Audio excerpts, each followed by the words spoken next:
Well, hello, hello, hello. YouTube tells me that we are now live. Hi, welcome to Critical Q&A number 526. Welcome to our show here. Yep, there we go. Starting right at noon. Try to hit that go live button right when it rolls over to 12 o'clock noon. And let's have a little. That's right. That's right. It is funny how time flies, LeFou. Yeah, so here we are on the 11th of January in the year of our Lord 2026. And I've got five, count them, five pre-loaded Q&A questions from the question queue that y'all have sent me by email. I got them all in there. So we're going to try to get to them all today, as well as your live questions, which let's go ahead and set that up right now.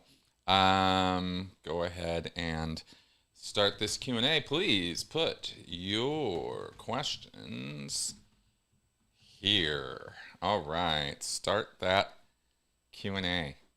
Okay, good. Question box is now up and live for you to put your questions into. And let's go ahead and flip over to our host and chat screen. Yeah, there we go. Got a couple comments coming in on the chat box. All right. So, hey, everybody, let's go ahead and get right to it. I've got a few things I wanted to say. Little monologuing, not a big, huge, long thing, and not, of like vast importance. And yet, I think I like to point out to y'all things that maybe you don't think about or that haven't particularly occurred to you and certainly aren't discussed on the nightly news or in very many podcasts out there. And I thought this kind of things, are important. I talk about cults, I talk about abnormal psychology, pathology, group codependency, predatory human behavior, this kind of thing. It's all this sort of aberrant pathological kind of stuff. It even might fall under, forensic psychology in some ways in terms of the criminality of stuff that we talk about and the way that people's psychology or belief systems or ways of thinking can be twisted up to get people to do all kinds of wild and wacky things. And that's the main line of what we talk about on my channel here. But over the years, as you guys know, I've developed a whole model of human behavior called the REM model. You guys all heard about that. You'll be seeing more about that. And I got very, very interested in the basis of why people think the way they do.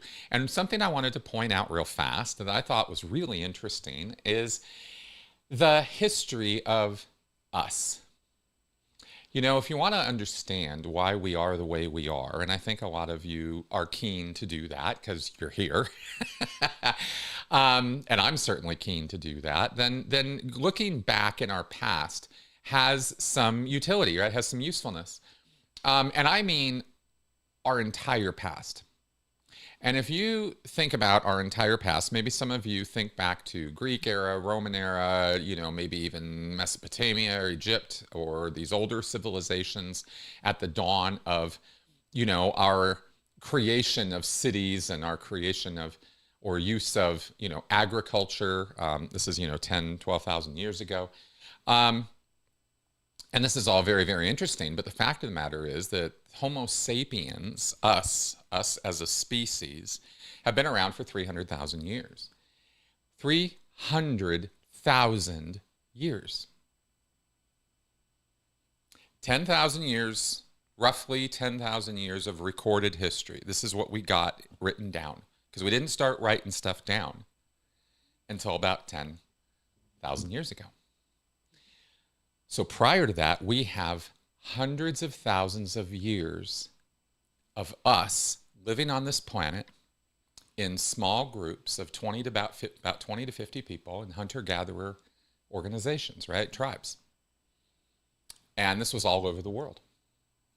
And, mainly Africa, of course, and coming out of Africa into Europe and Asia. And then about, roughly 25,000 years ago or so, right? We come on over to North America, South America. My dates might be I'm speaking in very broad time periods. But I wanted to point out that the 300,000 years that Homo sapiens has been around is only the end of a much longer period of time of earlier species of us developing into what we became. And you have to understand something about our evolutionary process that that maybe religion gets in the way of, but or religious beliefs get in the way of. But going back all the way to Homo erectus, Homo heidelbergensis, Neanderthals, going back to even the pre-Homo species that predate us, going back to the common ancestor with the chimps, right? All the way back. You're talking millions of years. Millions of years. And I just wanted to highlight those two numbers, 300,000 years of Homo sapiens, about 2.5 million years of development to get to Homo sapiens in the first place, through all these other species, which we interbred with. And Homo sapiens is actually probably a bit of a product of all of these things, not just a linear progression of one species to another to another. It was kind of mix it all up for a while. And during all that time, our psychology developed into what it is now. And the psychology of our brains and our social organization and our sense of self all develops during these vast, long periods of time. And the point I wanted to make today, very simply, is we've only been around in this civilization, this writing shit down and having surplus resources and having agriculture and having cities, which develop into city-states, which develop into nation-states, which develop into international powers, which we now have, right? All of that comes out of a developmental line that took millions of years to happen. And again, 300,000 years of development to get to the last 10,000. So my question to you, or the thing I wanted to point out rather obviously here in throwing all these big numbers around, is do you really think that 10,000 years of civilization is going to change the basics of our psychology and the ways in which we organize and think about the world? Because I don't. 10,000 years is a drop in the bucket compared to how long we have physically and socially developed. And we developed along egalitarian principles. Everybody was equal in these tribes, pretty much, right? When you're getting down to the 20 to 50 level of people, everybody has to know everything. Everybody is a master of all trades. There's very, very little specialization going on through most of our existence. We got along to get along. And that's what's built into us. And when I mentioned a few weeks ago or a month ago or so, whenever I talked about this fact that we have developed this selective empathy power, and that over the time period that we have evolved, over these long periods of time, we developed a stronger and wider sense of empathy with other humans and with other species, right? We domesticated dogs, cats, lots of other animals, right, in terms of herd animals and stuff like that. And so we are able to do things psychologically and socially that no other creature on this planet can do. And it's worth stopping and appreciating that sometimes, because the world's a pretty crazy place right now, and there's a lot of reasons for a lot of people to feel an awful lot of despair. And I point things out like this big historical arc of our actual existence to point out that everything going on right now is happening because we have overloaded our innate organic ability to process information and process our social relationships. We have too much going on for our psychology and our nervous system to deal with. We passed that point quite some time ago, actually. And that's one of the main reasons why things are kind of whack. It's not some, crazy person or individuals or, stuff like that. There are crazy people and there are individuals who are really kind of, screwed up in our world. But I just wanted to point out that the reason why why all of us feel that this is unjust, that this is wrong, that things are not the way they're supposed to be. Something feels very unnatural about everything going on around us, right? It doesn't feel like this is the way things should be. And you're right. You're right about that. And and people look to an awful lot of surface level reasons, right? The economy, the this, the that. But being who I am, I wanted to point to something a little bit lower in the stack that all of us have in common as human beings on this planet, which is we're a little, riled up these days. And that alone is something to know, because when you know something like that and you can see it in yourself and you can see it in other people, it gives you a real superpower to be able to calm things down for yourself and for other people and engage the more rational brain, right? So I wanted to just kind of point that bigger picture out to show that, or say that, as ridiculous as it might sound, to some people, if you tune into what we were built for, what we evolved to be, and then you look and how we were able to have any social organization above 50 people, you still really start diving into how that happened and why it happened, and the amazing number of things that had to occur: climate, resources, us, right? Lots of things had to come into place in order for us to develop the way that we did. But the way we're tuned to be organized and together with each other is in smaller groups, community-oriented, egalitarian, we're all on the same kind of playing field sort of thing. It's built into us. It's not just a nice idea or somebody's opinion that we should interact with each other that way. We evolved to do that. And I think that's an important thing to know. So I wanted to share that with you guys today as just something that I don't ever hear too many people talk too much about, unless you watch TED Talks from anthropologists or something. You don't tend to hear about this kind of thing. But I think it's an important reminder for us. We're not basically evil. We're not basically horrible, predatory, narcissistic things. We didn't evolve to be that. We are not that. This idea that we've all got a little narcissism in us. No, we don't. Right? The idea we all gaslight each other. No, we don't. We don't. We're built to get along. And so when you see people not getting along, realize that they've been pushed and indoctrinated and shoved in that direction, because we don't naturally act that way. That's the takeaway from that. Okay. For whatever use that might have for you. For me, it brings a lot more peace of mind and a lot more tolerance and compassion for other people. And in today's world, I kind of need that.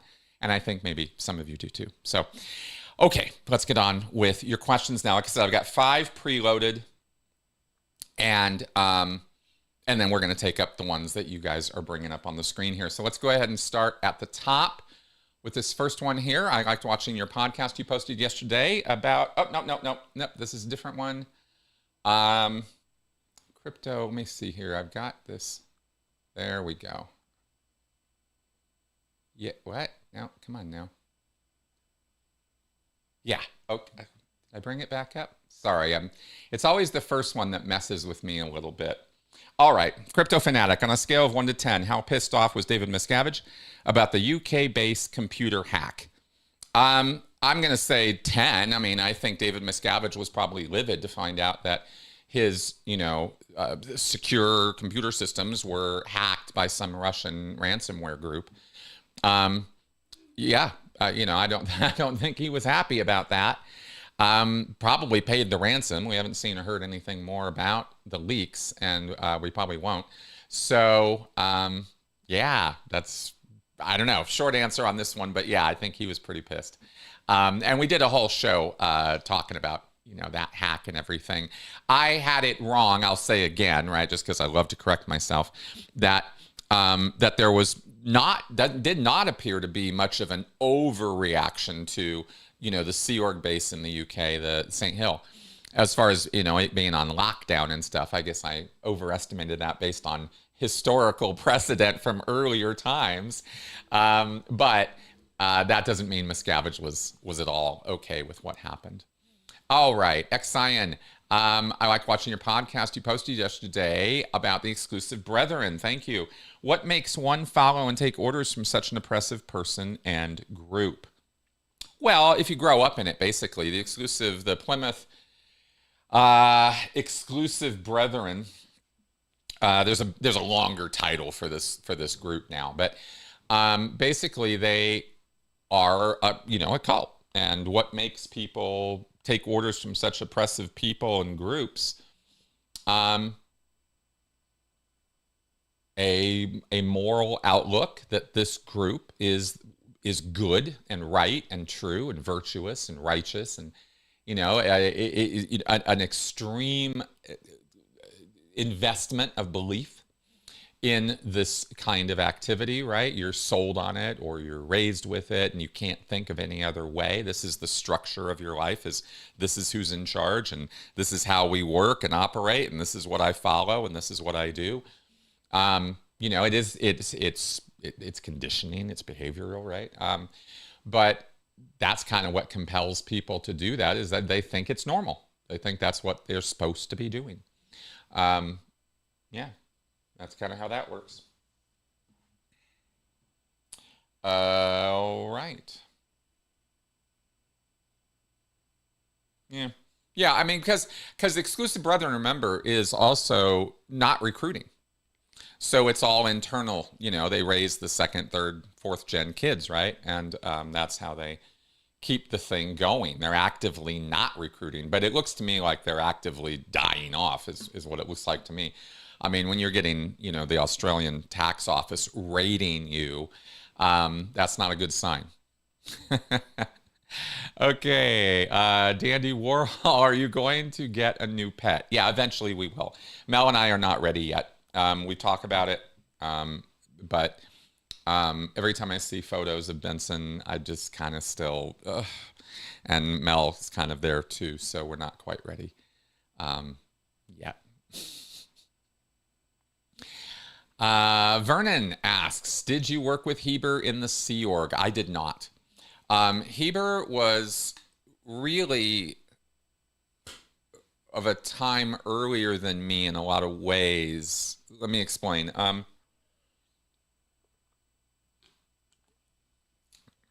Heber Jentzsch was the president of the Church of Scientology. I don't know exactly how he came up. I forgot. But he went through the Office of Special Affairs, joins the Sea Org. And he was a very, like I said in my show with Tony, he was a real firebrand of a guy, right? He was a very, very, very powerful speaker, and he brought a lot of energy and oomph and, and belief to what he was saying and how he presented.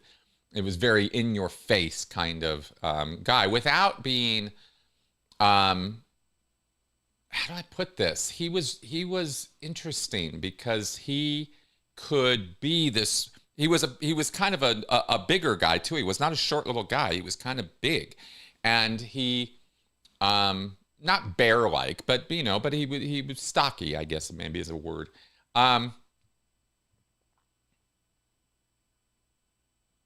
Anyway, he was doing front lines work, OSA work, PR work, stuff I had nothing to do with, really. So when I got into Scientology in the mid-'80s, I was just in Santa Barbara. And when I joined the Sea Org in the 90s, Heber had already been sort of folded out, or was being sort of pushed out of and away from the public, the limelight. And we didn't hear or see a whole lot from him. And I think this was actually sparked by him being put in jail in Spain.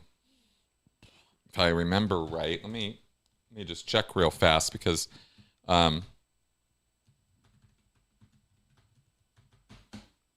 there was a time, there were a few months. Here we go. Yeah, he's got a whole Wikipedia page. 1988. Yeah.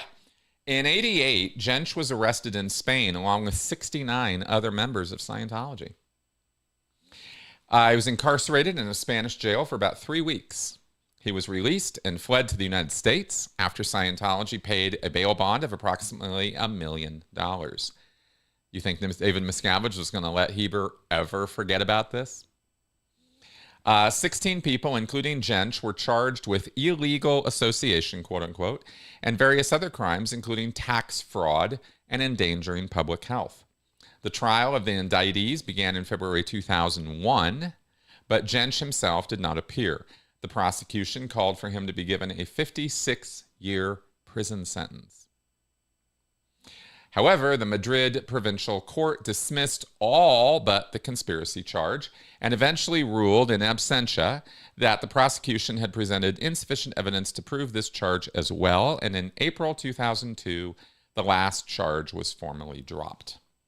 So, even in the Wikipedia page here, it mentions that after serving as a main spokesman for Scientology through the 80s and 90s, he stopped making public appearances in the early 2000s. And this, of course, would have been concurrent with or around the time of being thrown in the hole. I think Tony said it was 2004 when that officially starts.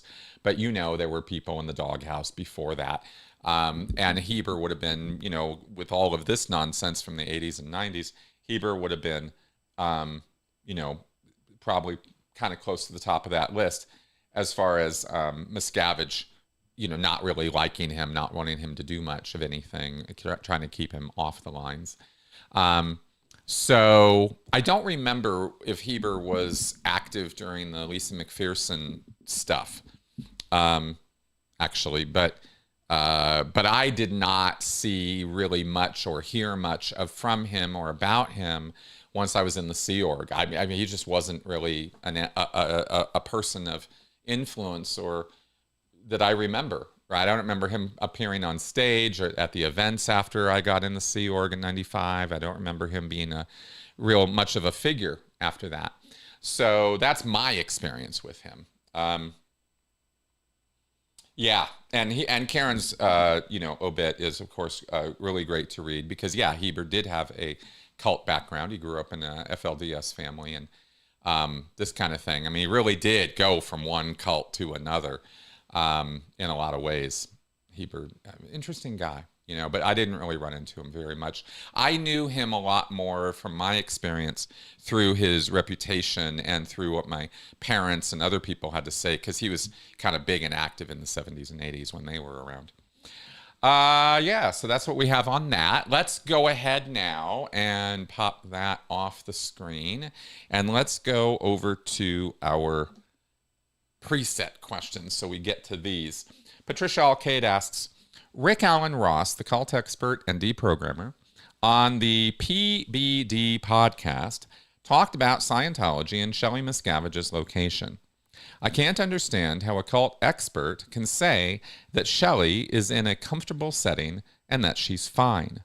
Knowing the level of indoctrination we know these groups operate in, it's obvious she doesn't have freedom of movement and that she's not free to go wherever she wants. I'm really surprised that he says that. Anybody that has been in a cult or cult-like organization or group knows that. You cannot be in a cult and be fine and free. What are your thoughts? Patricia, thank you for this. She sent along a video clip of Rick on this podcast, and he stressed a couple times. I'm not going to play the clip because I want my videos to stay monetized, but he basically used the word comfortable. My problem with Rick's quote from this podcast was that he used that word 2 or 3 times to describe Shelly's situation at CST, Church of Spiritual Technology, up in the mountains of, you know, Big Bear, Lake Tahoe, that region up in San Bernardino, I think, county of California. Basically, if you go from Los Angeles and you drive straight east, you know, toward Nevada, you'll run into these mountains, and that's where Shelly is working at the CST headquarters or location up there called Twin Peaks. And Tony Ortega has reported on this for years. He's been the one who has been tracking her and keeping track of her. Rick mentioned in the interview that she was in Northern California. She was there for a brief period, according to driver's license records we have that Tony had dug up. But we believe she's actually down in Southern California, where I said. Rick's statements were meant to communicate, it seems, that Shelly has been disappeared. He said, it was sort of the ultimate expression of Shakespeare's, get thee to a nunnery, off you go, woman, right? Like, get out of my face. I just don't want to see you anymore. He accurately described that that's why Miscavige got rid of her. But I think using the word comfortable would be a very wrong word to use describing anything going on in the Sea Org. And I was in the Sea Org for 17 years. And while I didn't ever go up to Twin Peaks, and I know I've seen photos of the place, and it does look like a nice place. Clearwater, Florida looks like a nice place. The flag buildings there are beautiful. The Pac base is a nice place. It looks nice, right? But it's a hellhole. I mean, it's absolutely torture to be in the Sea Org and to work in the Sea Org, even as a lowly grunt or at the top. I mean, every level of this it just sucks. You don't have freedom of movement. You don't have freedom of time, or you don't have a lot of the things that are laid out in the Universal Declaration of Human Rights are things you don't have in the Sea Org. It's not a good place to be. It's a destructive cult that takes away your rights and pushes you and indoctrinates you and demands loyalty and subservience and compliance from you. And if you don't deliver up those things, then, you're going to get abuse. And it actively seeks to create and foster a codependent relationship. That the Church of Scientology wants its members to be wholly reliant on the church. And nowhere is this more true than in the Sea Org. So it is a little bit weird to have somebody like Rick Ross, who definitely does understand cults and what they're about, and has tussled with Scientology enough times to understand what Scientology is. It's a little weird for people like him to go and talk about how Shelly Miscavige is very comfortably living out her life, in the nunnery of Twin Peaks. I just don't agree with that characterization, and I think he got it wrong that day. And, he was kind of joking and smiling and trying to make out that it was, obviously it's a cult, but she's fine, right? And I don't know that she's fine, and neither does he. He actually did kind of overextend, right, on his claims about that. He has no idea whether she's fine or not, and neither does anybody else, because none of us know what her day-to-day existence is. Maybe she is leading the life of Riley, getting steak dinners every night, and her life couldn't be better. But do you really think that? Because I don't. I don't think that's possible, given that she's in the doghouse with Miscavige, her husband, and that she's been disappeared for as long as she has been. I mean, it's ridiculous to describe that life as comfortable, So, yeah, that's probably didn't need to say that much about it, but come on, Rick, do better, Okay, let's see what we got here. Did we have sound issue? No, okay, I missed that comment there, something about sound, but okay, all right. Okay, so let's go back to y'all's questions here, pick up a few more. TM, if somebody had something weird about their biochemistry that just made them constantly FN, what would happen in an auditing session? Would they fly up the bridge because they're only putting out FNs? What an interesting question. I mean, you're asking for about an impossible thing, because it's not just biochemistry that creates floating needles, right? It's a reflection of awe state, right? Is one reason a needle floats. Oh, okay. Fair enough. Um, anyway, um, I hope I'm getting to your question today, Asex, because I've put every single question I've got in the queue up. So if I don't get to it today in these 5 questions, then you can send it to me again if I messed up. And I like I said last week, I do apologize for taking as long as I've taken to get these things up here. So, all right. Okay, so nobody really, it's not clear to me exactly why a needle would float, but let's remember that it's not really, they represent it in Scientology as this needle movement. I'm using my finger to, on an e-meter, right? You got this needle on the dial and, and it goes back and forth like this. I think once, maybe twice in all the years I was in Scientology, did I see a needle float like I'm showing it to you now, where it just went back and forth, 4 or 5 times, and it was the needle of somebody who was pretty goddamn chill. They were just sitting there being really relaxed, really calm, and, smiling, right? And that was what their needle was doing. Most of the time, and I've delivered, thousands of hours of Scientology auditing on other people using an e-meter. It's a very brief thing. A floating needle is, 1 or 2 swings and it's done, right? So it's not a state that lasts a long time. It's not registering something that, is just persisting on and on and on. You do have a thing in Scientology called a persistent floating needle, a persistent FN. Motherfucker won't die, right? The needle just keeps going and going. Extremely rare, extremely rare. So what causes it? Well, obviously it can be connected with or associated with happy thoughts or calm, awe type moments, right? Where there's peace of mind, not a lot going on. Obviously the person is not physically agitated. Their muscles are not tensing up on the cans. There's not a lot of, rigidity or weirdness going on.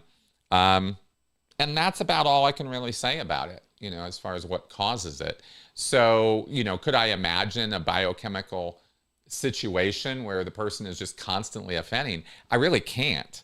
I don't think it would work that way exactly.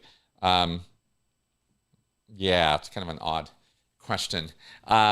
Anyway, if somebody were constantly FNing, yeah, floating TA is just a floating needle that's magnified. You got the sensitivity turned way up, and the needle's just going off the dial.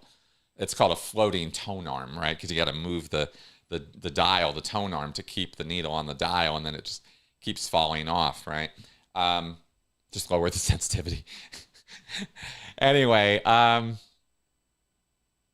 see if there's anything else I want to say about this. Really, not really. See, because the whole thing is rather silly. I mean, the problem with the number one problem with Scientology and the e-meter is that L. Ron Hubbard has lectures and books breaking down in very exact ways what the e-meter is doing and what it's registering, and none of what he says is true. It can't be true. It's impossible that it's true. So once you know that, everything else about the e-meter in Scientology becomes, we're just making shit up now, aren't we? Right? And so that's why I'm a little bit like, well, okay, floating needle, awe state, but not really, right? And even in Scientology, they acknowledge that a floating needle, the phenomena of the needle doing this, can happen while a person is sitting there crying and very, very, very upset. It's called an ARC break needle. So, even in Scientology, they know that it's not indicative of just a happy person, right? There is more going on with that. So that's why I'm kind of like, yeah, they're just making up these things as they go. Okay. Young Matador asks, say, Chris, thank you for an astute observation you made last week about in and out groups and binary support. Thank you. Yeah, I thought I probably talked a little bit too much about that in-group, out-group thing, but cool. The same thing is happening with Iran protests. Some in the West support the regime. Sure. Yeah, absolutely. You'll find everything in America. I mean, we're just kind of whack when it comes to all the things that we will or won't get behind and all the reasons for it. So no surprise there, but I don't really have much to say about that. Iran is a complicated place, right? When you support Iran, what do you mean? You support the Ayatollahs and the clerics and the theocracy, or you support the people, or you support religious freedom, or you support religious prosecution, or what do you mean you support Iran? There could be all kinds of things underlying that statement, right? So it's a little bit difficult to comment on, people in the West who support Iran. I mean, at certain levels, I support Iran in terms of human rights. I want human rights in Iran, right? So to that degree, I'll support movements in Iran that are pushing for that. But I don't support the theocracy. I don't want to have anything to do with the Ayatollahs. And I think that Iran has been under religious persecution, from a kind of a religious extreme ideological group ever since the revolution in the 70s. And it's not like, the Shah that was overthrown was a great guy. So it's complicated, right? It's just constantly complicated. Yeah. Yeah, reading the tea leaves on the e-meter. That's right. That's for damn sure. Okay, so let's go over to our questions and throw the second one up on the screen. A few of these are a little dense. So some of you all send me these emails and they're just like, oh my God, there's so much stuff in them. But I wanted to get the core of the question here. So here we go. What exactly, Emmy Sorosi asks, what exactly is an illegal PC in Scientology? And why do they still rely on old, outdated policies that probably worked in the 50s and 60s, but that definitely don't apply or work to today's societal standards? In all my extensive research on the subject, it seems that most so-called illegal PCs are either people who, for a reason or another, have been either under psychiatric care, have done counseling, or used psychiatric drugs as a crutch to help them move on with their life, or are people that are either transgender or gay. It seems that Scientology is the only belief system religion that denies all these people any auditing or services. I wish that were true. What's the problem with Scientology? Deny all these people auditing or any other Scientology service if they feel like they can get some benefit from it, either spiritually or mentally. Why someone like Danny Masterson, for example, who did some really terrible things in Scientology, is allowed to still be a member instead of being actually banned, declared for life, is okay with Scientology, but not someone who used psychiatric drugs or she's gay or trans. Okay, so people who are gay or trans are not automatically illegal PCs. I'm not sure where that's coming from. That's not part of the policy on that. You can be gay and walk into a Scientology church and pay money and get auditing. I've seen it happen many, many, many times, all the way up to today. I mean, not today, but modern times. So that's just not true, that if you are gay, you're labeled an illegal PC. The illegal PC policy has changed over the years. And if you're thinking about the old illegal PC policy, it changed in the late, about 2014 or so, I think it was. It was just after I left. They revised the policy. So there was a policy letter called Illegal PCs in which Hubbard or somebody wrote, and I don't think it was Hubbard, I think it was Osa who wrote this, but they wrote that there are certain conditions under which you cannot get Scientology auditing ever, under any circumstance. If you come into a Scientology church and you have had extensive psychiatric drug history or institutionalized history of institutionalization, right? You were committed to an insane asylum, let's say, voluntarily or involuntarily, this could label you as an illegal PC. And I knew many people in Scientology who wanted auditing, but they'd, had some psychiatric history, or they had taken psychiatric medications like Ritalin, Prozac, etc., and they were denied Scientology services as a result. This is just simply Scientology's policies that they don't want to deal with. As Hubbard wrote in the policy, they don't want to deal with the the waste products of psychiatry, something like that, right? So Hubbard was pretty down on if you got major, extensive psychiatric care, not one or two visits, but what was said in the policy was extensive. That was very open to interpretation. And for many, many years, it required that you send up a petition laying out your situation and why it is that you felt you deserved to get Scientology auditing.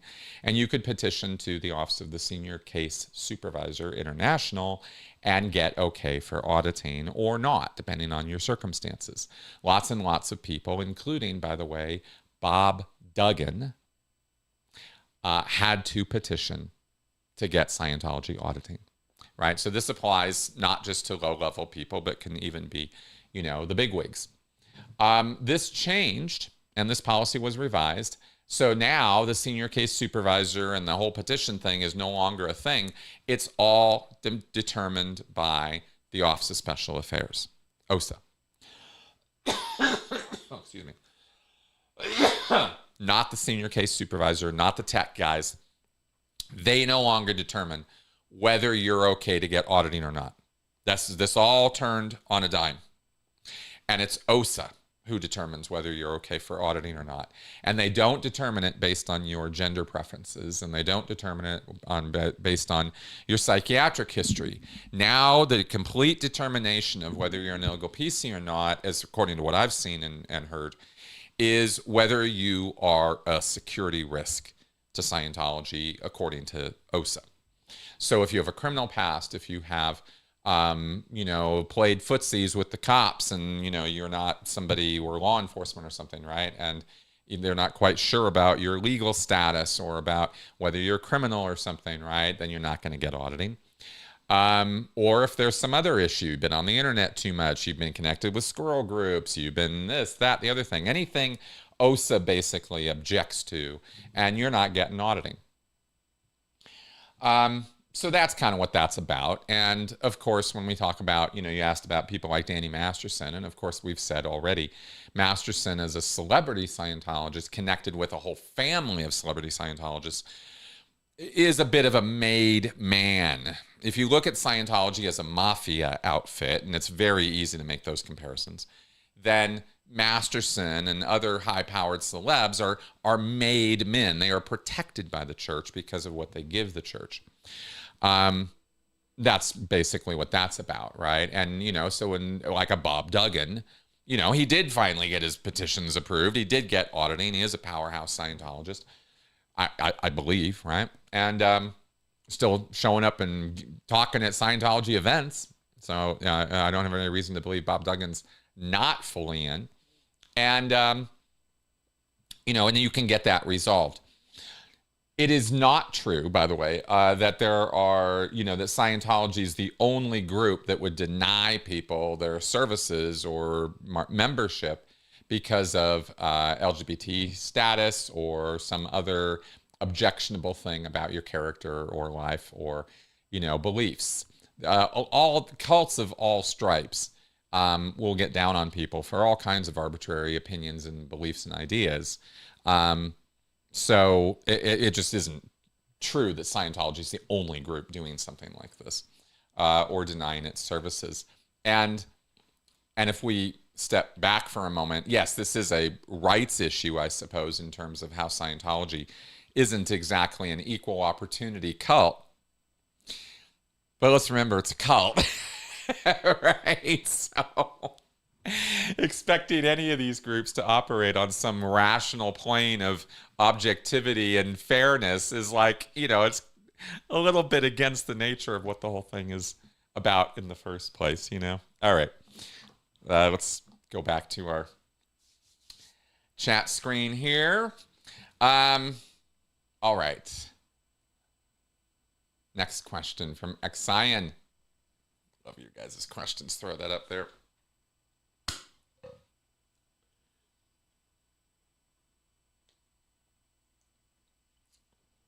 Yeah, nice comment there about Heber. Yeah, great guy. I mean, he kind of was. Heber was not a bad guy. Heber did not want to beat up on people. Heber was not, Heber was he was a firebrand of a Scientologist. He did his job well, and he really, truly believed in the stuff, right? That's who Heber pretty much was.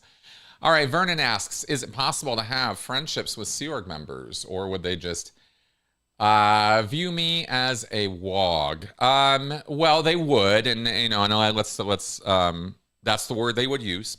It's an inflammatory, discriminatory word, but that's how Scientologists talk.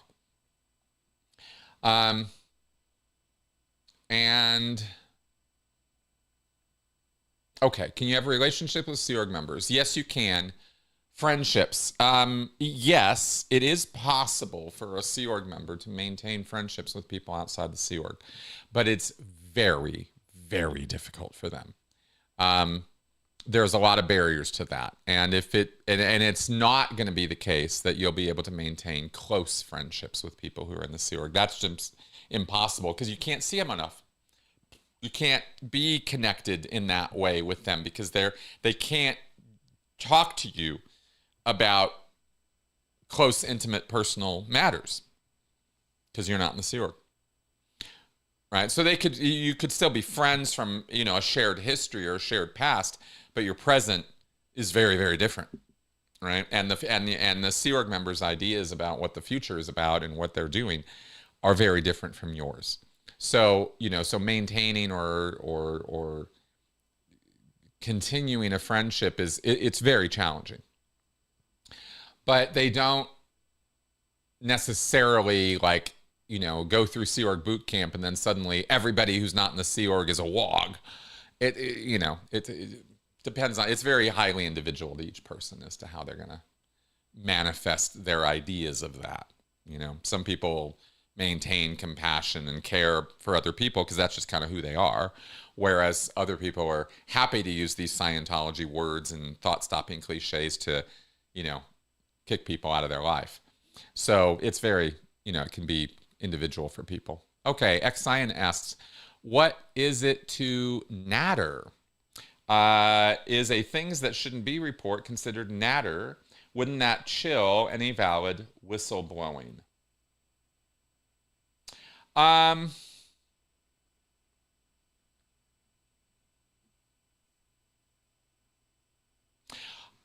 Okay, so natter is, in Scientology, a term that describes a very specific thing. It's when you're carping, complaining, criticizing, bitching about somebody or something. You could natter about the government. You could natter about, the IRS or something. Natter is just, it's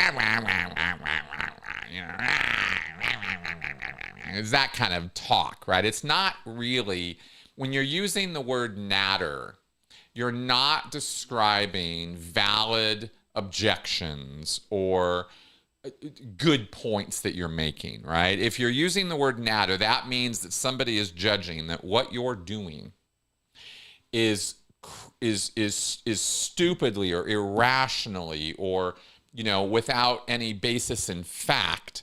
You are bitching and moaning about something. You're nattering.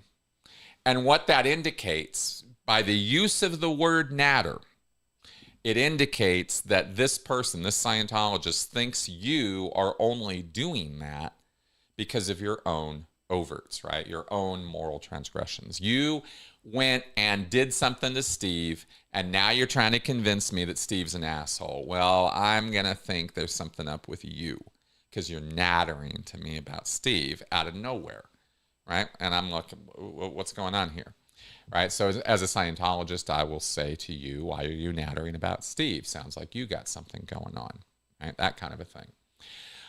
A things that shouldn't be report is a kind of report that gets written in Scientology. It's not a knowledge report, but it's, sort of akin to it. It's when a Scientologist sees something and they go, this shouldn't be. Something's wrong about this. I don't know what the policies are. I might not totally understand why it is that this makes me uncomfortable or I don't like it, but something's wrong here. See, if you knew what was wrong, if you knew the policies being violated, if you knew Joe did this and Joe is wrong for doing that, you would write a knowledge report on Joe. But if you don't know that Joe's the one doing this, or you think something's up with Joe, but you're not quite sure, or, Joe was seen talking, complaining about something, and it just didn't sound right to me, you could write a things that shouldn't be. And you could write it on anything. And this is what Hubbard says is how you would alert the ethics section of the church that something's wrong, that maybe they're not noticing or paying attention to, and they can go investigate it and figure out what's actually going on. It's not whistleblowing. It's more like, I smell smoke. I think there's a fire, but I don't know. That's what a things that shouldn't be report is supposed to be used for, right? Is something's wrong, but I don't know what. And I'm telling you guys, right? You guys go figure it out. Now, that all being said, yes, the use of the word natter, it can become a thought-stopping cliche in Scientology to shut down valid criticism or valid observations of wrongdoing or illegal or immoral behavior. Yes, it absolutely can be used for that and is all the time, right? So a Scientologist, Sea Org member, sees something, hears something, doesn't like it, complains about it to some other fellow Sea Org member, well, they could be told that they're nattering when in fact they're trying to do some kind of whistleblowing or trying to figure out what the hell's going on. Absolutely. Happens all the time. So it can go, in that direction. Again, remember, Scientology at the end of the day is a destructive cult. Right? So it's going to do destructive cult stuff. Okay. Hey, Matt, get your question in the question box so I can throw it up on the screen. I can't answer it from the regular comment section. Appreciate your question. Go ahead and get it in there. All right, let's flip over to our third of 5 preset questions for this week. We're kind of powering through this week. You can see I'm just kind of taka here this way today. So I want to get through all of these things and service you guys with your questions. Marilyn asks here, has anyone by any chance created a Scientology to English dictionary yet? Not really. People leaving the cult might need some help replacing their Scientology jargon with standard English. You're right. There might be some Scientology words that are hard to translate to English. There are. For example, we might replace the Scientology term end cycle with words like finish it up, wrap it up, put it to bed, or perhaps get closure on, depending on how the local Scientologists use the term. All valid. Another sticky word is data. Normally, people think of data as a set of figures, math numbers, or information determined through measurement or survey. Good point. But it seems like Scientologists use data to mean any type of information at all, or else maybe things that were said or written. Yeah, that's right.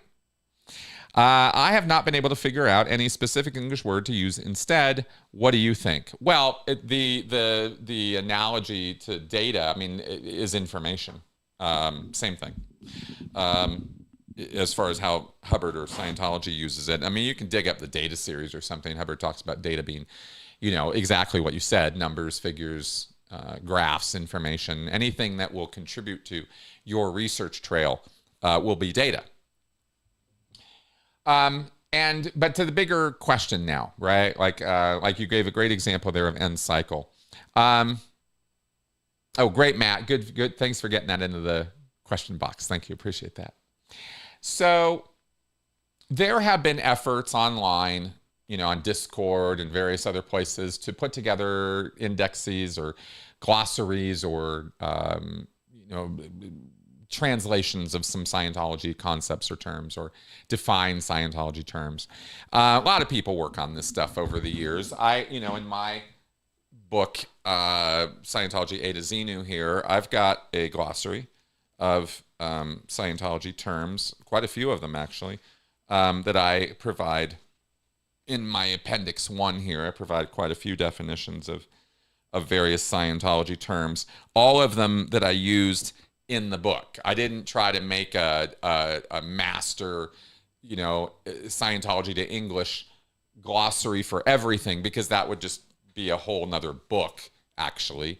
There's a lot of terminology in Scientology. There's 2 full dictionaries worth of technical and administrative terminology that they use. And Hubbard was, redefined lots and lots and lots of terms over the years. So it would be a real task to do that.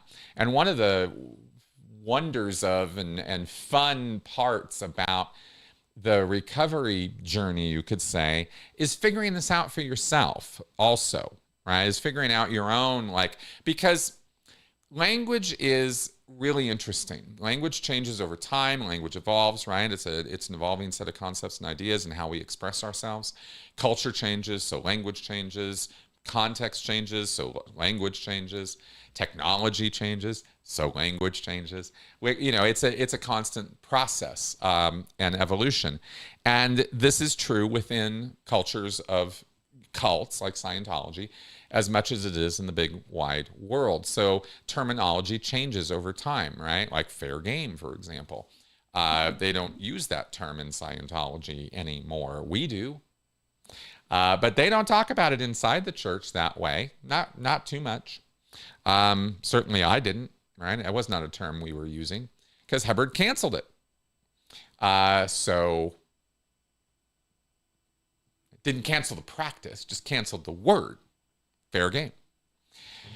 Anyway, you come to things like service facsimile, or these kind of weighty technical terms in Scientology, overt motivator sequence, these kind of, more heady, detailed concepts in Scientology that are difficult to convert over into English because there are multiple things in English being put together into something like a service facsimile.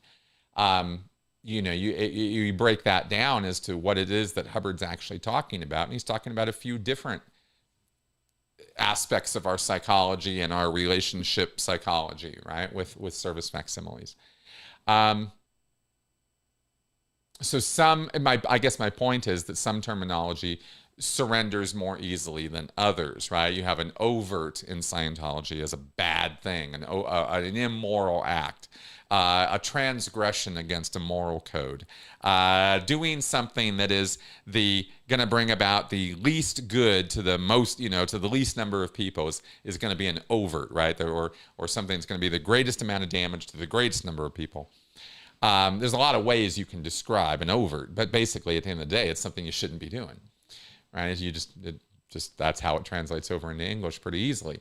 So again, some are easier than others. And really, for me, I kind of tell people that, or I would say that, half the fun of the recovery journey is, as like I said, kind of figuring this out for yourself. So there isn't a master index anywhere that I know of, or a glossary or something to answer that, Marilyn. But I hope my answer was, gave you some insight into why and what that's about. All right, let's go back to the regular question box here. Xion asks, is our current administration incapable of having any shame? Yeah, that would be a yes. That would be a yes answer to that. I'm assuming your current administration. We're talking about the Trump administration and MAGA and who's in the White House now and the MAGA administration. Let's call it that, right? Everybody there, from Noam to Rubio to all the advisors and administrative people in the executive branch and all that kind of stuff, right? All of that. Is this group incapable of having any shame? Well, no, as a group, they're not. Of course, they do have shame, but the leader, has personality disorders and conditions that cause disordered thinking. Let me say something real fast that might not be obvious, even though it kind of should be. When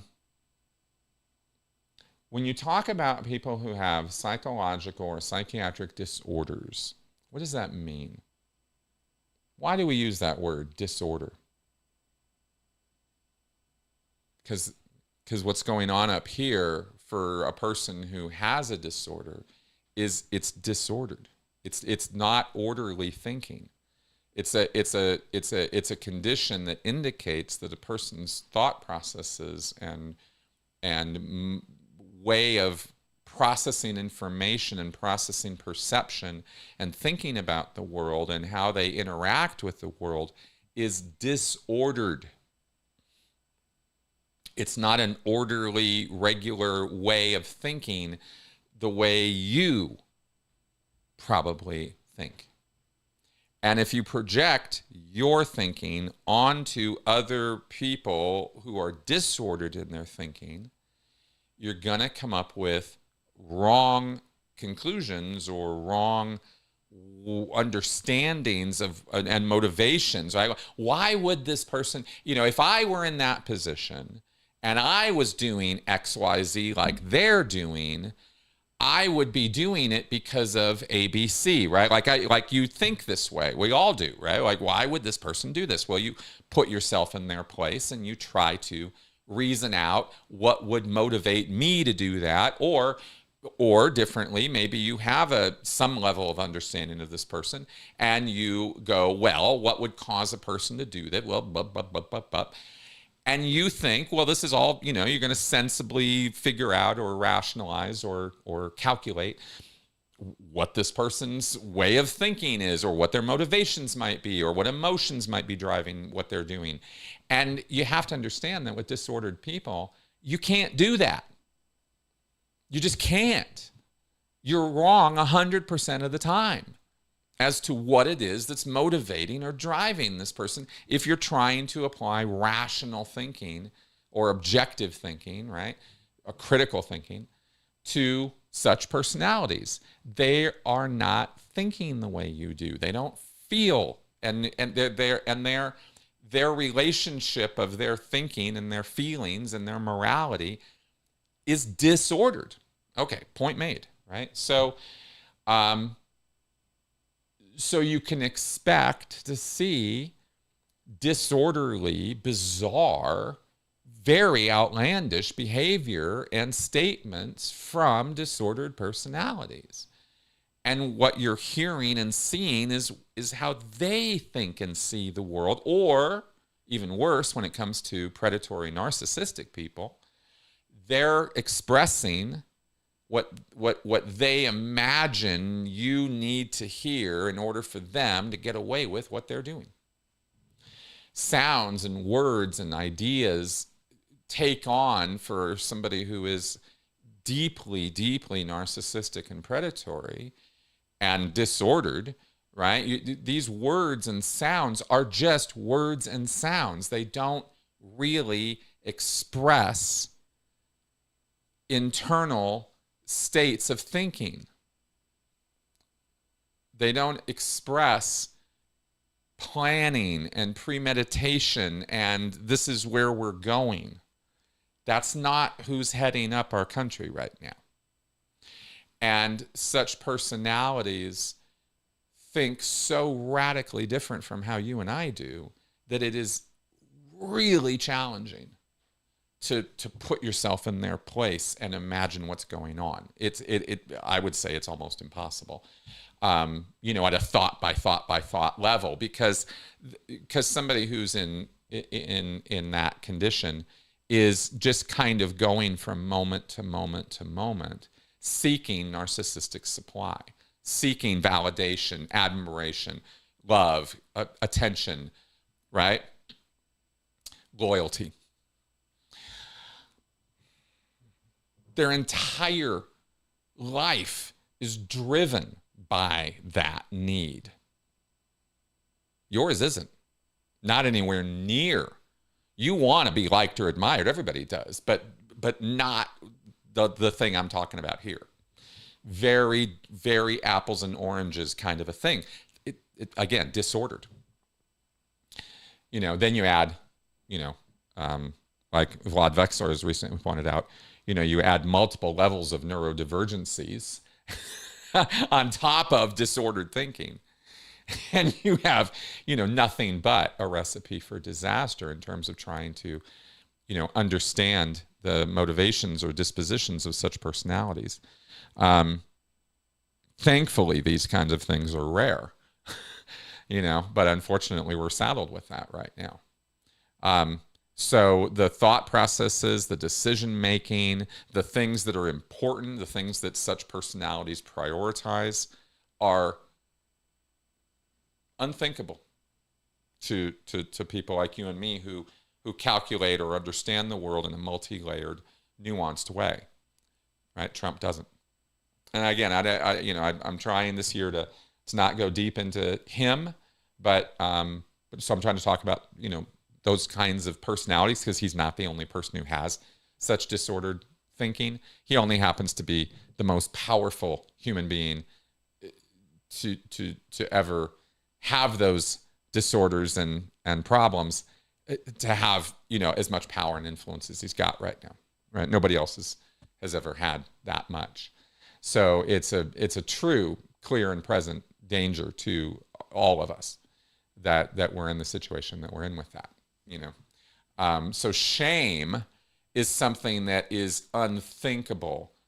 It's not something that a person that I just described to you with those disorders and problems, shame doesn't enter into that headspace in any way that you would recognize as shame. It doesn't exist there, right? Because the way of thinking and the priorities and importances for that mind are not judged or filtered through any concept of compassion or that other people are important or even exist. No, that's really hard for a lot of people to get their head around, because it's so fucking weird. But that's what that is, right? So yeah, so shame is not any part of what's going on right now. And you cannot expect that you'll shame the people who are doing what's happening right now. You're not going to shame them or guilt them socially out of what they're doing. They don't care. Right? Beyond just the leader, right? You have this this attitude, this disordered thinking, etc., not only filters down and acts kind of like an acid on the normality of our systems, but he's attracted other personalities who are invested in tearing our systems apart, and they feel no shame whatsoever in doing that. They're on a mission. They have they're agenda-driven people. The agenda is things like Project 2025. We've beaten this horse to death. I'm not going to keep going there, but that's where other people in this administration are coming from. And so for them, because they're on an agenda-driven mission, your Stephen Millers, your Kristi Noems, right? The people who head up, Department of Homeland Security. These are people who are driven by their hate of other people and their inability to understand or deal with the complexities of the modern world. They're driven to utterly simplistic, often religious-based, ideas and agendas that push them to do very, very, very destructive things. And that's kind of what's going on at one level, at least, with our administration. Okay. Enough about that. Vernon, what do you think about 7 videos Mike Rinder did about Aaron Smith Levin? I think that Mike expressed himself quite well and said what needed to be said. And that's what I think about those videos.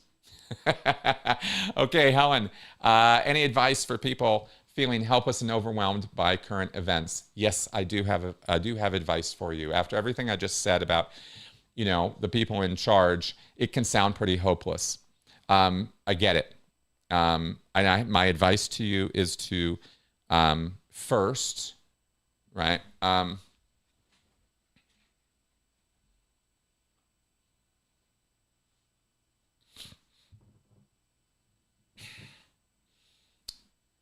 be aware of your nervous system. Be aware of what state your body is in. I said some of this last week, but it's powerful advice, more powerful than you may realize. Your body, you are this, right? Whether there's a spiritual existence, whether there's a soul, whether there's anything else going on, right now, this is you. This is the thing that is driving you, navigating the world, right? And this has various states. You know, we talk about fight or flight, right? These 4 Fs: fight, flight, freeze, or fawn. Well, this is a reaction or a state that your nervous system gets into. Brain, nerves, spinal column, everything, the whole body. It's a whole body experience. Readying your body for, dealing with threats. And right now, social media and the news give us the idea that we are in 24/7 threat mode. That's not true, and it's not where you should be. It's not a matter of trying to control your thinking or trying to dial down your feelings of helplessness or overwhelm. You can't outthink this. You have to deal with your nervous system directly by calming it down. Breathing exercises, there's other things you can do. You can look this stuff up. You can, even if you're in therapy, you can even talk to therapists about this. It's important. I just can't stress enough. All the disordered, panicky thinking that so much of us are caught up in comes from this place of having our body in a state that's actually inappropriate for current circumstances. Nobody's pounding down your door. Nobody's coming, the jackbooted thugs are not marching down your street right now. You're not in a threatened place where somebody's pointing weapons at you or is about to kill you. If you're watching this video right now, you are clearly not in that place. So it's inappropriate to let your body continue in a state which it shouldn't be in, right? Because you can't think well when you're in that state. The body literally tunes things up to gotta fight, gotta flight, right? And that's the opposite of where you want to be in dealing with current events. You want to have your best mind, your best thinking, your best ability to give yourself the chances and the things that the planning that you need to do for your life is utterly dependent on you having your brain and your senses and your perceptions on, but not tuned up where everything's a threat, because everything's not a threat. There are threats, but not everything is. And, I have spent a lot of time in this fight or flight place, right? Which is why I'm so energetic about telling you guys about this, is tune it down, right? Dial it down for yourself so that you can think. That's step number 1. Don't let your emotions or your nervous system overwhelm you. Take charge of that. You can do that, but you can't do it just by thinking the right thoughts. It's addressing your body and your nervous system directly. Are you sleeping enough? Are you eating enough? Are you getting some walks in every day? Are you talking to your friends and your family? Are you fostering and working on your social connections, whatever network you have? I don't care if you got one friend, one family member, or if you have 20 or 30, work those relationships. Be in touch with people you care about and who care about you. This is all step 0, step 1 stuff. It's, everything comes from this, not the other way around. I've had very backwards thinking about this myself over the years. And so, I'm not trying to project all my nonsense onto all of you, but these are the things I found to be super, super basic and super, super important for me, because I could never outthink my helplessness and my overwhelm. I could only think myself into worse and worse places. right? This and then this and then, oh, but what about this? I mean, I have a really active imagination, and I'm really good at going immediately to worst case scenarios. I'm sure some of you may be too. And it ain't hard these days. But that's why it's so important to tune into reality. And is somebody tearing down your door? Are the weapons pointed at you? No, they're not. Good. Then readjust. Probably overstating all of this, but I think it all starts with this. And I have not stressed this enough in the past, which is why you see me maybe overstress it right now. Right? It's super important. From this comes everything else. If you're tuned up and freaked out and feeling paranoid and feeling helpless, stop. Stop. Literally, stop your body. Look around. Notice 5 things you can see. Right? Notice 4 things you can hear. Touch 3 different things. Feel what they feel like. Smell 2 things. Right? Like you can make a little checklist for yourself in the moment to sort of somatically, sort of physically ground yourself. I didn't realize how important this was. So that's why I'm passing it on this way, right? Ground yourself first so that you're not feeling that way. Then start figuring out what to do. Everything else is impossible if you don't do that first. And after you've done that, and after you're back in a non-heightened, chiller place, right? Breathing's calm, environment's calm. Then start tackling things one after another. Start personal, start local. Start with yourself, start with your family, start with your home, start with the things you can do to take charge of your area, your environment. The place around you, is it clean? Is it ordered? Can you think in the environment you're in? Or is it so distracting because it's so disordered that you really can't think your way through much of anything because it's all so cluttery and horrible around here, right? Maybe clean up a little bit, stuff like that. I mean, it sounds so fucking stupid, but it's just amazingly powerful stuff, right? To get your shit together, get your shit in order. And from there comes clearer thinking, more organized, ordered thinking. And you can then work with other people, right? This isn't all just on you. You're not in a vacuum. You're not in a vacuum, right? And you're not alone. You know, you are surrounded by a planet of 8 billion people. I'm pretty sure a couple of them might have some time for you. And vice versa, right? For you to establish some relationships or foster your relationships. This is, again, right, very basic to our psychology, very basic to our mental health and sense of well-being, that we have some connections that we can rely on or we can use, right? I'm talking basic social stuff because I don't take it for granted anymore, and I don't think you should either, that all this is taken care of now, right, in our life. The modern world pushes us away from these things. Everything I'm telling you to do right now in this answer, the world is pushing you away from these things.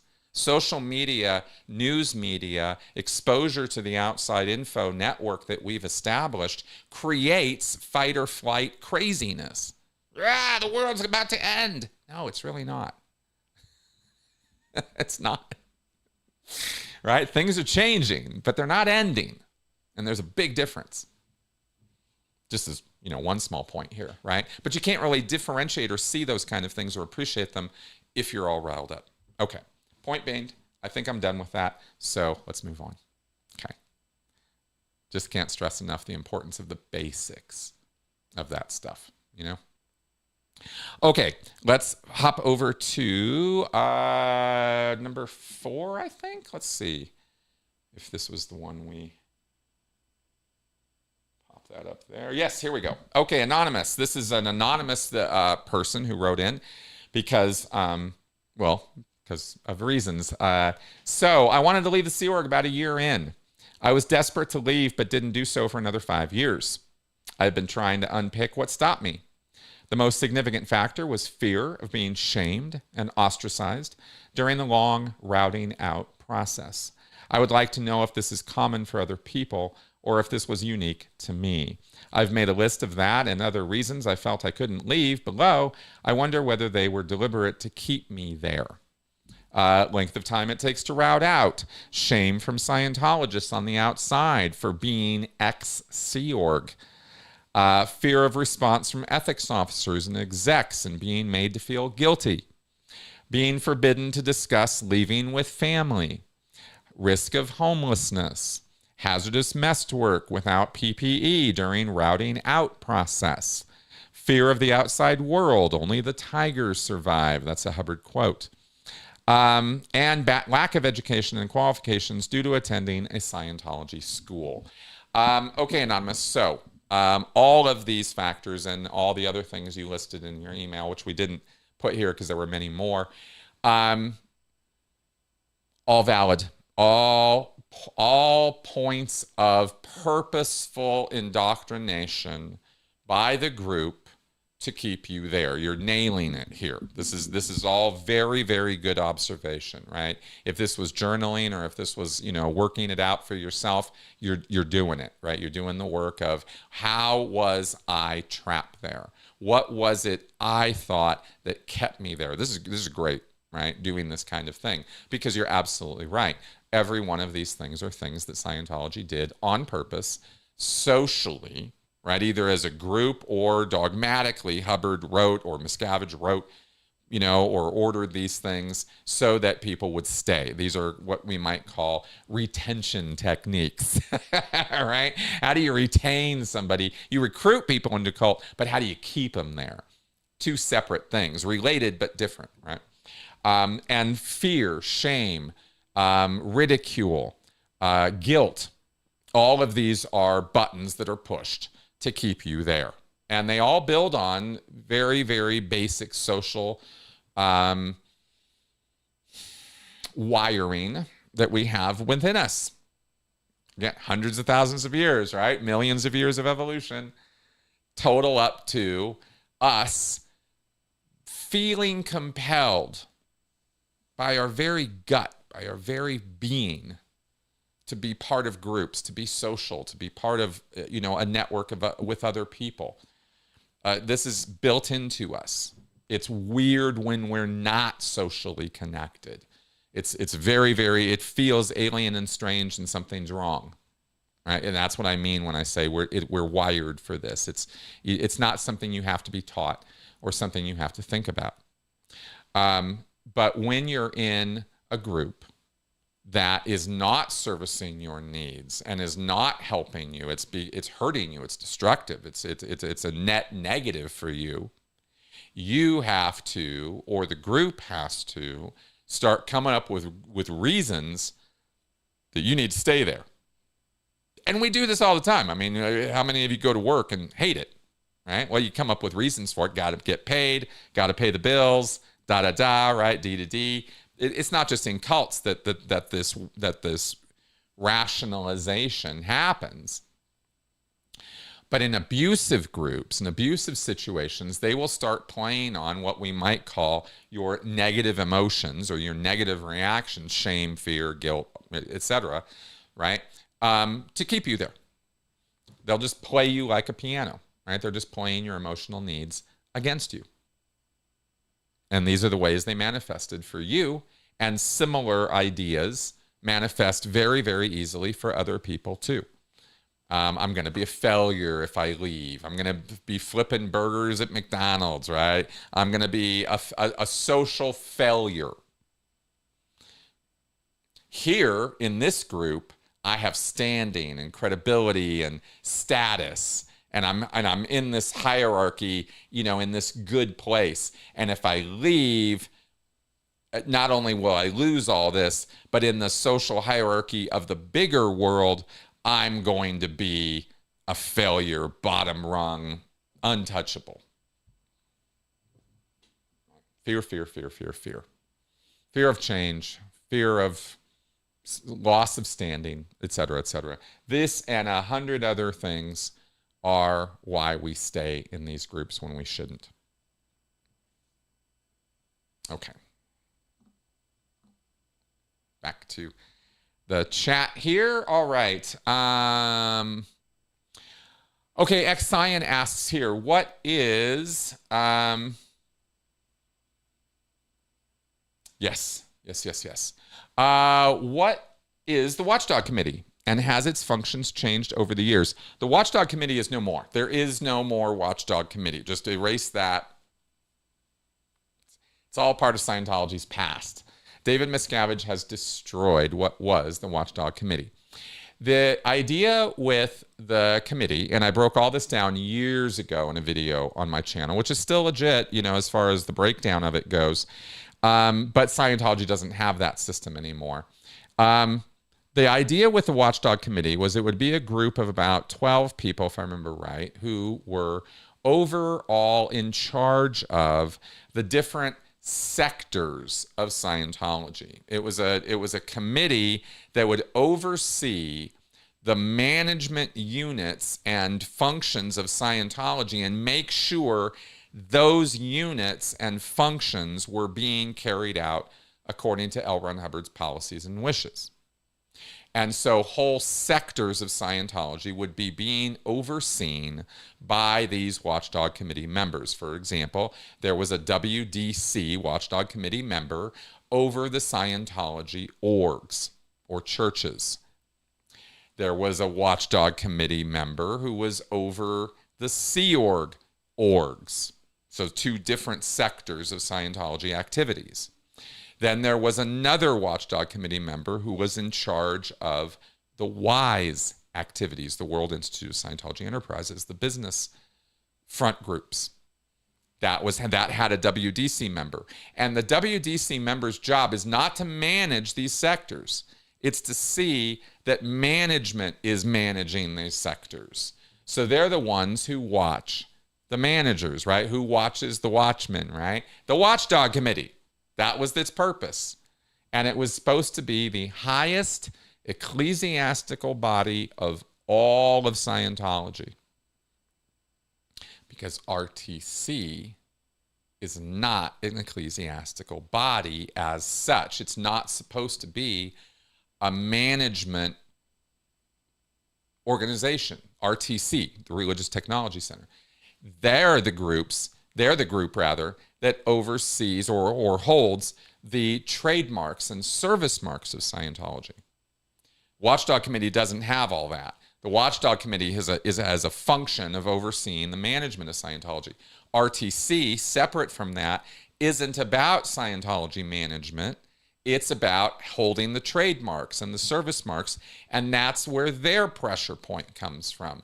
RTC oversees people at all levels of Scientology, including the Watchdog Committee, to make sure they're all standardly using those trademarks and service marks. If they're saying that they are delivering Dianetics, or if they say they are managing the delivery of Dianetics auditing, RTC goes, well, is the Dianetics that you're managing, or is the Dianetics being delivered here in accordance with the trademarks and service marks? Is it exactly what Hubbard wrote or said, right? That's RTC's job. They're not supposed to be telling the churches what to do on a day-to-day basis. They're just supposed to be making sure they're using the trademarks properly. WDC is more closely overseeing the day-to-day management of the churches by making sure the managers are managing properly. If the managers aren't managing, WDC corrects them or replaces them so that they are. Right? It's all about this oversight of Scientology from these different levels to make sure that people are doing it properly. That was the idea of the Watchdog Committee. David Miscavige destroyed all that many, many years ago, because all of these people are Sea Org members. And at the end of the day, David Miscavige is the captain of the Sea Org. So he's the guy ultimately dictatorially in charge because he wants to run it that way. And nobody can stop him because he's the captain of the Sea Org.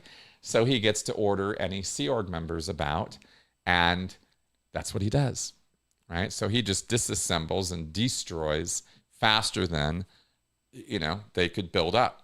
And that's why it's such a chaotic madhouse in Scientology, because Miscavige can't deal with distributing power to others and letting them get on with it, right? He cannot trust anybody. That's Miscavige's disordered pathology, is he cannot trust anyone. Maybe Tom Cruise. Maybe he extends whatever level of trust he has within him, whatever concept of human connection and reliance, right? Relying on somebody else. I mean, that's what trust is, right? Miscavige can just a little tiny, just to that one person, right? Nobody else. And it's his Achilles heel, right? Miscavige can't trust people. He's pathologically incapable of doing so. And that's a very safe thing to say about David Miscavige, right? About his psychology. It's not some, bizarro observation of the man. It's a very, very fundamental problem he has. And because he cannot trust anybody, he tears everything apart rather than extend a little bit of trust to them, right? He'd rather micromanage everything than believe that somebody else can actually be given some power and let to get on with things, So that's why it is the way that it is. All right. George Smiley, any funny stories about setting up the stage for the IAS?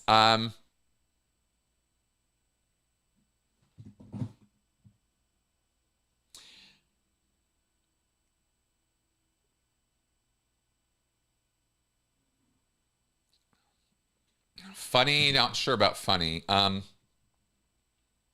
It wasn't, it was just work. To clarify, when I was on the RPF, we were the ones who every New Year's and anytime there would be an event at the Shrine Auditorium in Los Angeles, we were the ones who set up the stage.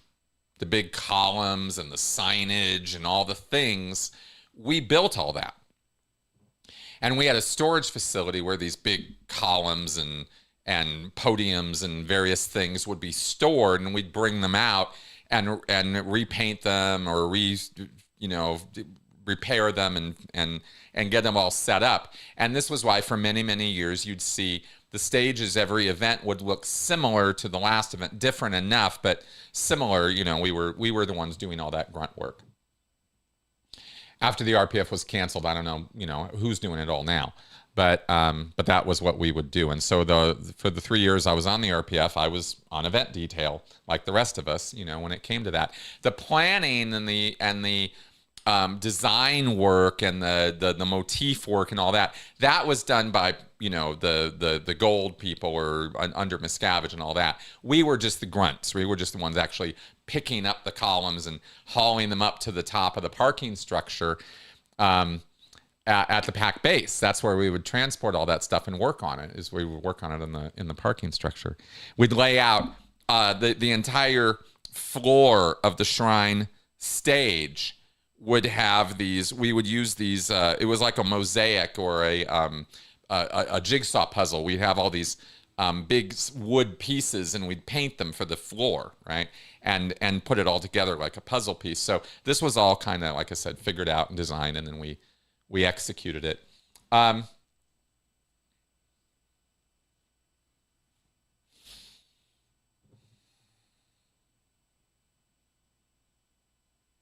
I don't really have any funny stories. I'm terrible. You guys know I'm terrible on the spot trying to be funny anyway. So I don't have any funny stories about that. Sorry, George. I wish I did. I don't remember most of this anymore, nor do I really want to be honest with you guys. Niakima, make sure you get that question, please, into the question box. I can't answer it from the comment section there. Has gone over. Okay, next question. Do Do members of the Scientology Sea organization have any personal or free time for relaxation, study, or reading? Yes.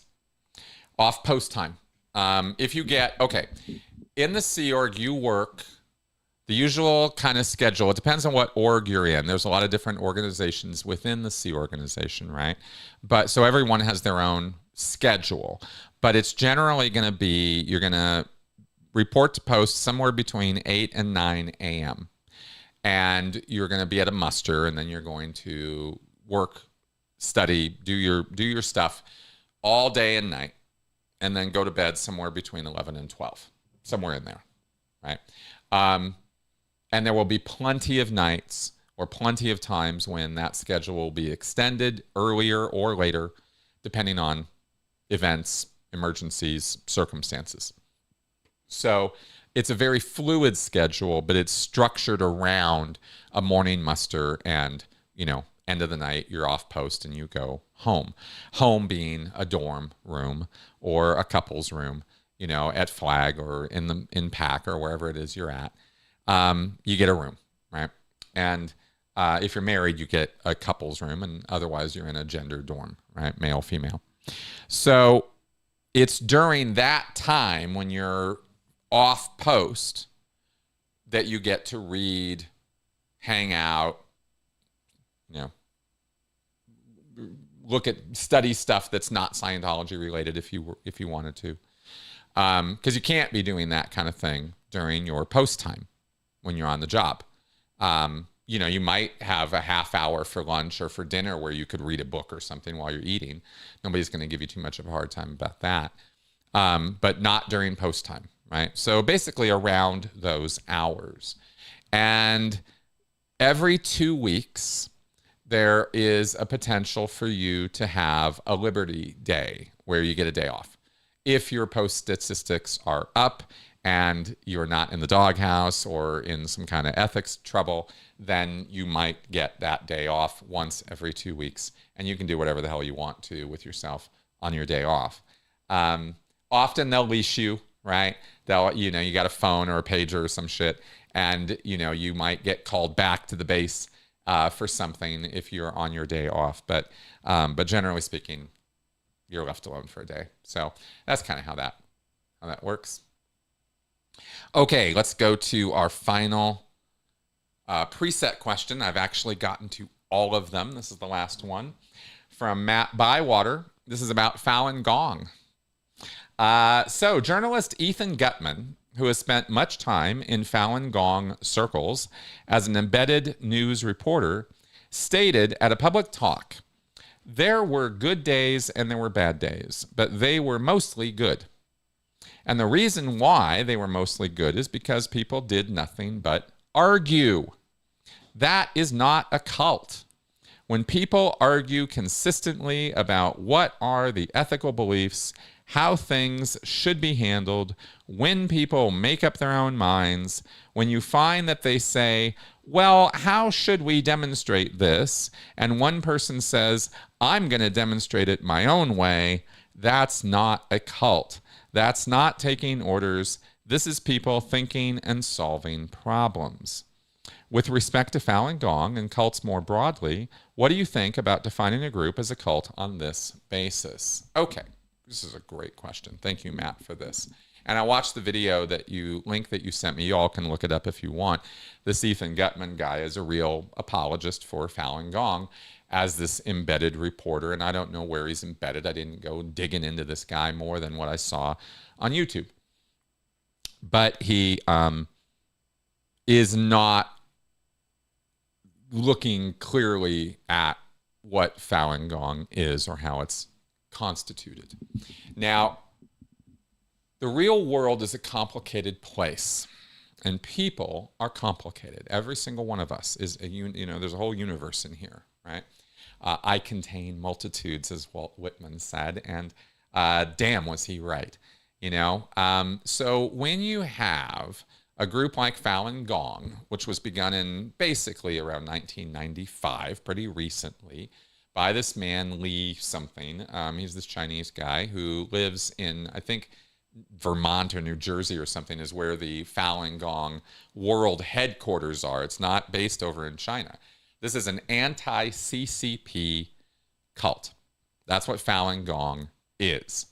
Now, it has, as part of its practices, as a major part of its practices and how people get involved with it, is through a series of spiritual, Buddhist-inspired kind of exercises that people do. And this is supposed to bring some spiritual relief and peace of mind and stuff like that. And that is just hanging out in the park with people doing exercises, right? That's not the cult. So there's way out on the periphery of this is that.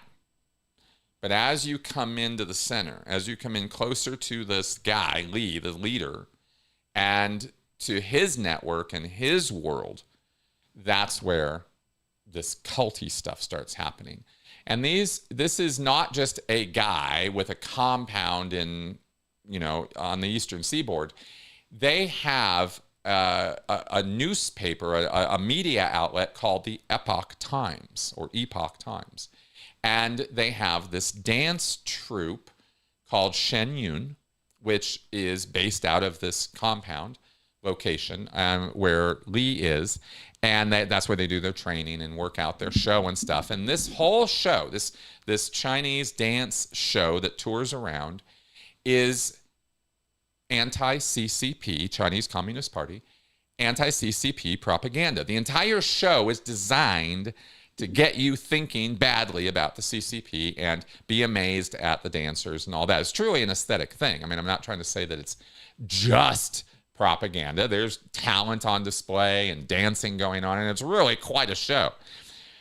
But the reason you're seeing the show, the reason all those people are there doing what they're doing, is to communicate to you dogmatic messages of, a pretty extreme nature about how bad the CCP is. And sure enough, the CCP is something that is pretty easy to disagree with in a lot of ways. So, they do the CCP does really, really nasty, horrible stuff, including actively persecuting and killing minority groups within the Chinese system. And Falun Gong has run afoul of the CCP and has been persecuted, and have had many members of Falun Gong have been tortured and killed by the Chinese government. This is all fact. It's not even controversial facts. To the tune of thousands of members of Falun Gong have been persecuted and killed by the Chinese government. The Chinese government doesn't like opposition groups. Minority opposition is something that they really, really hate and come down on pretty hard. So sometimes you have a very interesting situation where you have a truly oppressive, dictatorial, authoritarian system of rule, as China has. And then you have a group that forms up to fight that, which constitutes itself in a culty way. They don't just have extreme ideas about how bad the CCP is. It's very black and white, by the way. There's nothing good at all about China, Chinese government, according to Falun Gong, right? It all just has to be taken down and destroyed. It's incredibly ideologically right-wing, and they support very right-wing things in this world. Falun Gong does give money, stuff like that, right? Very, very, very much into this because they want to bring down the Chinese government. And anybody and anything that will do that or will push in that direction, Falun Gong will support. So it's a very one, party or one issue group, right? This is the one thing they are all united on, is bring down, China. But that doesn't mean all the people in all the parks doing all the little exercises for spiritual growth have yet bought into that, right? There's layers of this, right? As there is with any big group. And there's millions of people who are part of this Falun Gong thing. So you have varying degrees of commitment and understanding about what the group is and what it's doing.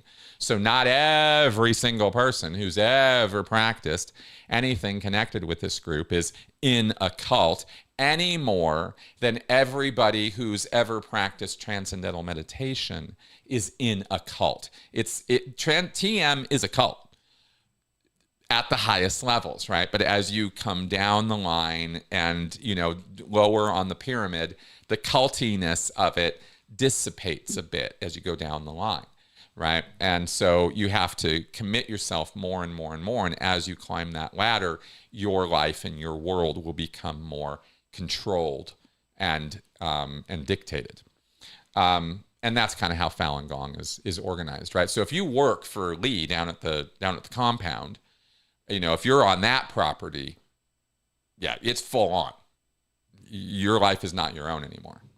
But you wouldn't say that about, Martha doing some exercises in the park, in New York City or something, right? Okay, so that's what I got on that one. Oh yeah, as far as your question, Matt, also, this argument by Ethan Gutman is incredibly disingenuous, and Ethan should actually be grossly and horribly ashamed of himself for being a Falun Gong apologist. He has clearly lost any objectivity he has because he's at this lower level watching people argue and talk about and discuss how to talk about or deal with, or present Falun Gong.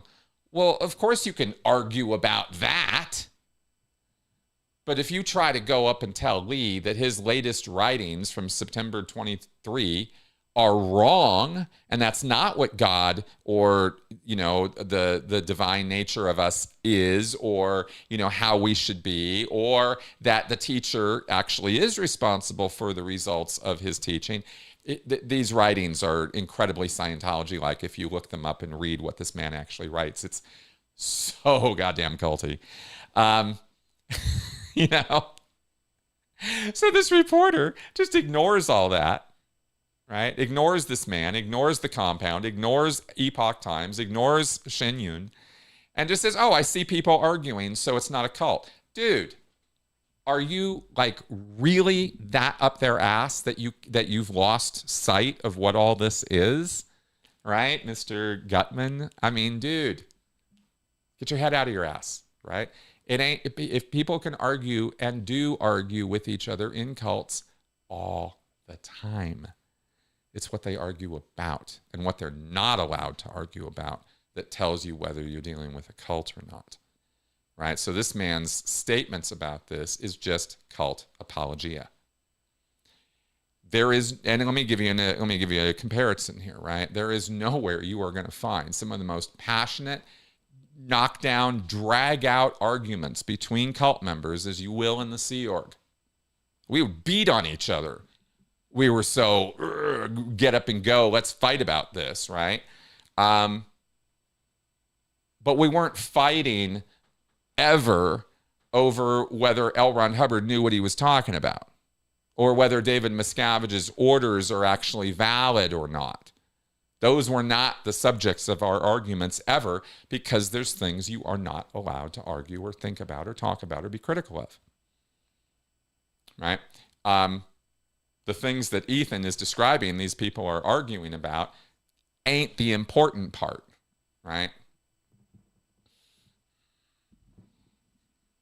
I could go a lot deeper on Falun Gong in terms of my research on this or whatever. I spent some time this morning diving in deeper than I have before and looking into the organization and structure of the group and how it's constituted. I read some of Lee's writings on the internet. You can look them up too, and you'll see exactly what I'm talking about.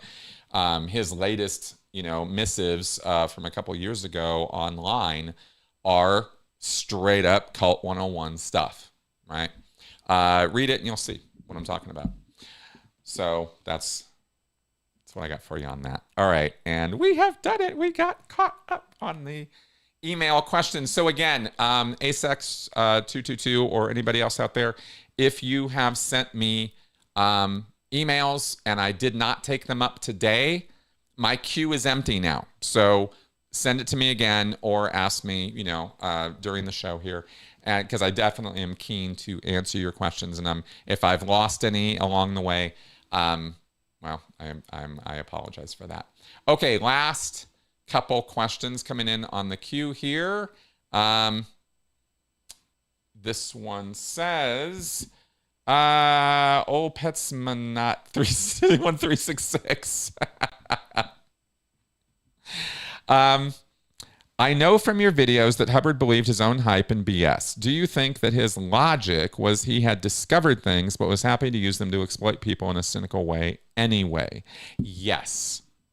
That's a great question. It's a great question, because you're right on it. Hubbard believed he was the recipient of gifted perceptions and knowledge. He thought he had died on the table in a dentist thing and had peeked beyond the veil, right? This kind of thing. And he thought he was the recipient of received wisdom. He also believed in an occult system of belief which was reinforced by his hallucinations. He would hallucinate a woman who would give him advice. This was from, childhood that this started happening to him. And he believed, because other people could not see her, that she was real and that she was an advisor and that she was somebody important to him and that she had a real spiritual existence and purpose for him. And so this kind of thing was part of L. Ron Hubbard's psych, right, makeup early on, way before Scientology or Dianetics is even a glimmer in his eye, right? He's living a pretty unique life. And he was very, very sure of himself. And he told lots of tall tales. And he really gave people the, tongue lashings. Like, he really got onto people if they questioned him, criticized him, had some problem with him. He was very self-assertive. So that's who he was. And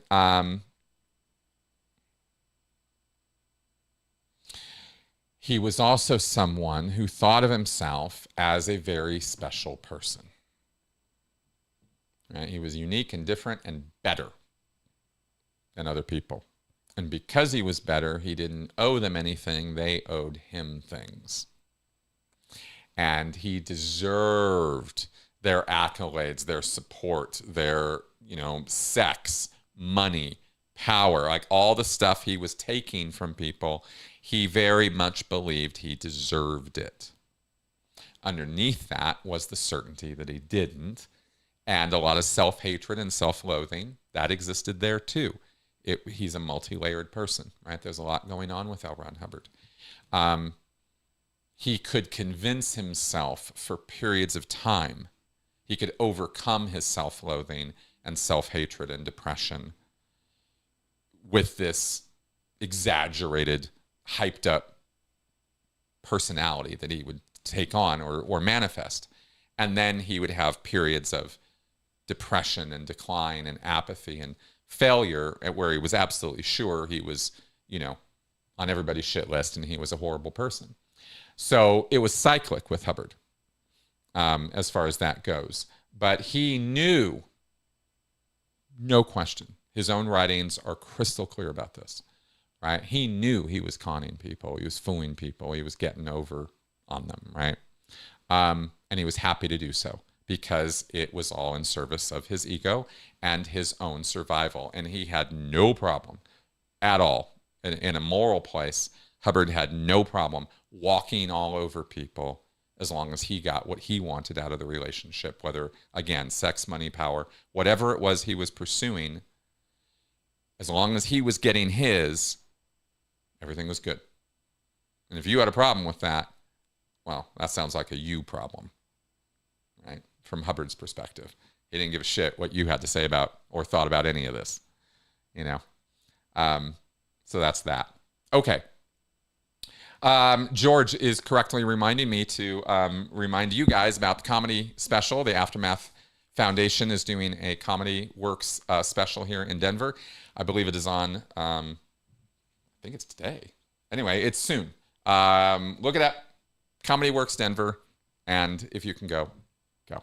Okay. I will not be able to attend the actual thing, but I do want to promote it and help the Aftermath out with that. All right.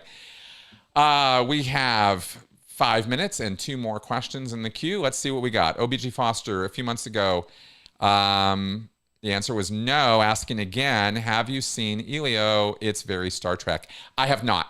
I've not gotten around to that. I got totally off on other things and never looked it up. So I am, I'm sorry, but at the same time, I just haven't had the time yet. I'll get there. Okay. Asex222, here you are. Okay, you made it into the chat. YouTube keeps hiding my chat. But this is the last one. I sent mine 31 December 25 at 14:31 to your email. Dude, I hear you. Just send it to me again. I'm sorry. I just don't have it now. I've emptied everything. I've done what I can. Send it to me again.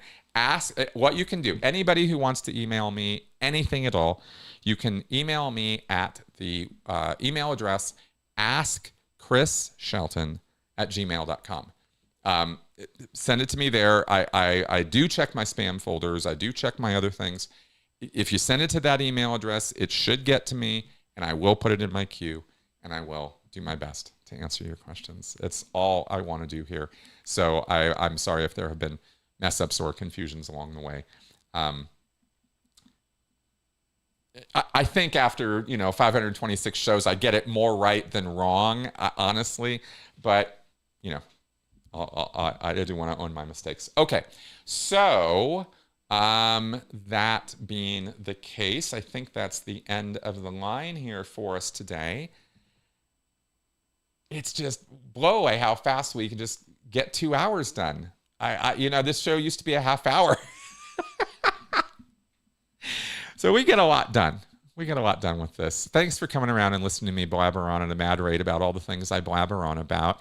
I really, really, really appreciate your viewership and your support, as I say every week. And if you can support me on Patreon or otherwise, I would ask that you do so, because that's what keeps the lights on and keeps the show going here. The book is continuing in edit phase. I wish I had gotten more work done on it this last week, but I got some things done. I want to finish the manuscript by the end of this month. That's the new goal, the new target here. And I think I can make it. I think I can get a final manuscript by the end of this month. So that's what's happening on my second book right now on cult recovery. And otherwise, I'm just trying to keep up and organize my life and simplify things and stay chill. I don't expose myself to any social media until I am awake. Again, I would really recommend that to y'all, right? Is don't doom scroll or pick up your phone or look at a screen until you woke up. Give yourself breakfast. Give yourself a little bit of time, right? I mean, you wouldn't think, but the world is just wild about all the social media crap. So anyway, little things like that can make big, big differences. And it certainly has in my life. And so passing it on to you, hoping it will for you too. All right, guys, I'll see you guys soon. Bye-bye.